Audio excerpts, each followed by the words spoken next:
So I thought I'd make a quick video talking about this solar power system, because here we are in the early May of 2025. Give you guys that are planning a little bit of an idea of what you could do, what you can't do. So if you remember, I've got 7 panels. One second.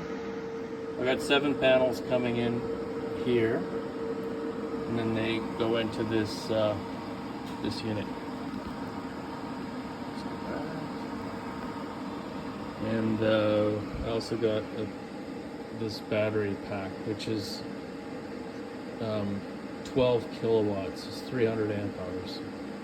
There's the BMS for it. So what in my situation, I had a problem in that, it takes a bit of explaining, but anyways, I was getting this 56 error on this unit, and it wouldn't work. So I did have to change that. That's a capacitance error. I think I've talked about it before. So I had to have that shut off. And in my situation, what it seemed to be was the neutral. There's voltage in the neutral, and the system was detecting it. And I think it has something to do with the fact that it's a very long connection between the ground and between the house and the shop. It's 100 meters. So you only want to have one ground, if you remember. Anyways, it is possible to add more panels to stop the system from having the capacitance error, but in my situation I didn't want to do that and spend enough money. So I wanted to just eliminate that. And I've checked everything's grounded properly, so that we could talk about this more in the comments. It'd take up all the time. Anyways, this video is more about the cost and what you get for the money, right? So this is the unit here, this POWMR, and it really is great. It's quite reliable.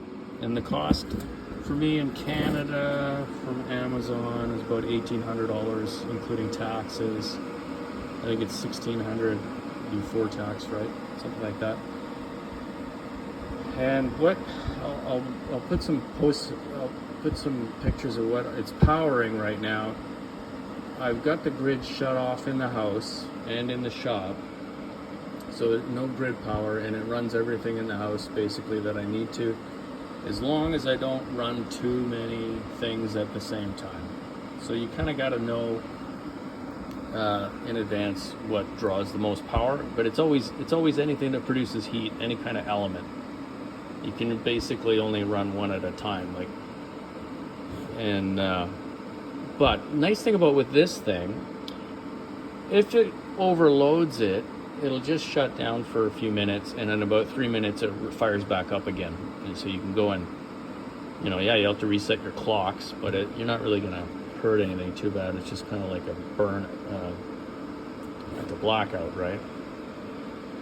So I don't want to talk too much about how you would do it electrically, because that I'm not qualified to talk on that. But basically, you got to have the grid shut off, and then you have to have your house and your shop all connected, and then the load coming out. Now, normally you would have this connected to the grid coming in, right? And then there's parameters that you can set up so that it automatically switches between battery and grid, and manages the load according to all the different parameters you can take. But the problem with that is you're going to need a separate grid connection coming in, right? If you're doing an RV or a cottage or something, this could be your coming right from the grid, going right in, and that would manage everything. This is 8-aught wire, by the way, which is, for 30 to 40 amps.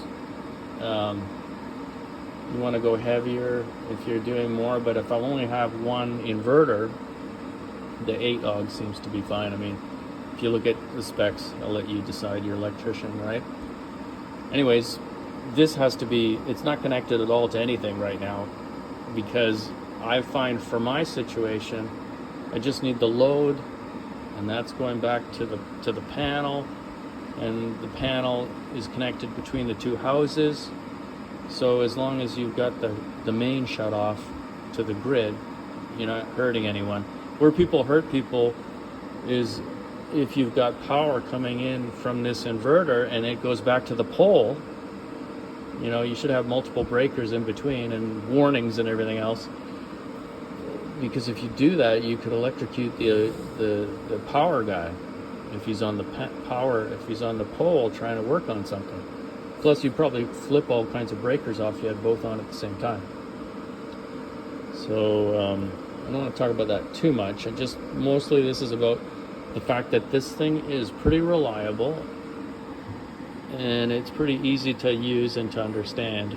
The settings, you know, I'll let you read the manual on it, but the settings, you just go and change all these different settings. And if it's overloaded, it'll just be a red.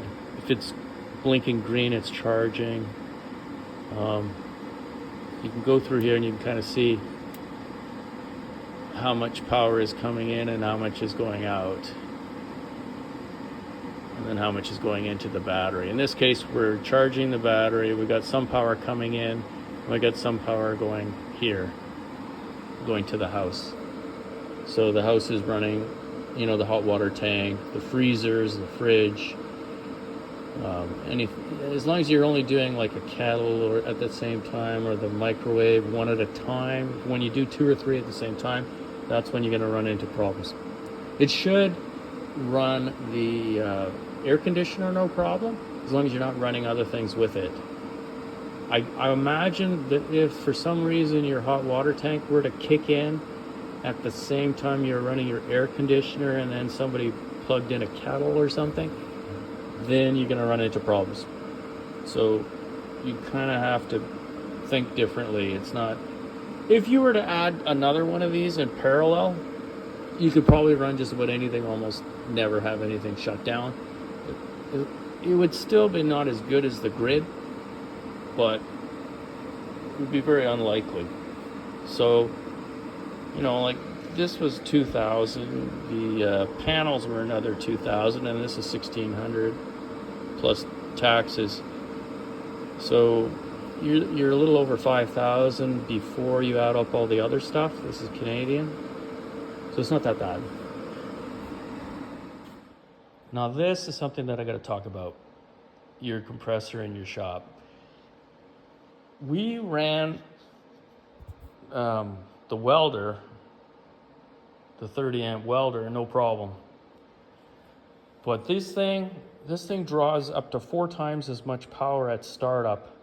So, you know, like if you're down at 0 PSI, it'll run.